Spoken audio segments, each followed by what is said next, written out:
ঝড় তুফানে আমরা গাছের পাতা উড়ে যেতে দেখি, সেখানে বোমার আঘাতে মানুষের দেহ আকাশে উড়ে যেতে আমরা দেখেছি। পৃথিবীর তথাকথিত সভ্য, তথাকথিত উন্নত দেশগুলো এই অভিশপ্ত দেশকে তারা সমর্থন করছে, যারা মুসলমানদেরকে তাদের ভূখণ্ডে যুগ যুগ ধরে খুন করে আসছে, তাদের রক্ত নিয়ে হোলি খেলা মেতে উঠেছে।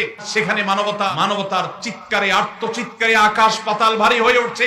আজ থেকে 100-200 বছর পর যখন গাজা বা ফিলিস্তিনের ইতিহাস লেখা হবে, যখন এই অভিশপ্ত হায়নাদের এই নির্মমতার চিত্র ইতিহাসের পাতায় তুলে ধরা হবে, তখন আপনি আমিও কাঠগড়ার আসামি থাকবো। কারণ তখনকার মানুষেরা, তখনকার জেনারেশনেরা আলোচনা করবে, এখন পৃথিবীতে যে শত শত কোটি মানুষ বসবাস করেছিল, সে মানুষগুলো কিভাবে এতগুলো মানুষের সামনে পৃথিবীর ছোট্ট একটা ভূখণ্ডের মধ্যে এইভাবে মানুষকে হত্যাযজ্ঞ চালানো হয়েছে, নির্মমতা করা হয়েছে, শিশুদের সামনে বাবা মাকে খুন করা হয়েছে, কিভাবে এই নির্মমতা চালানো হয়েছে, বিশ্বের শত শত কোটি মানুষ তারা তখন কি করেছে।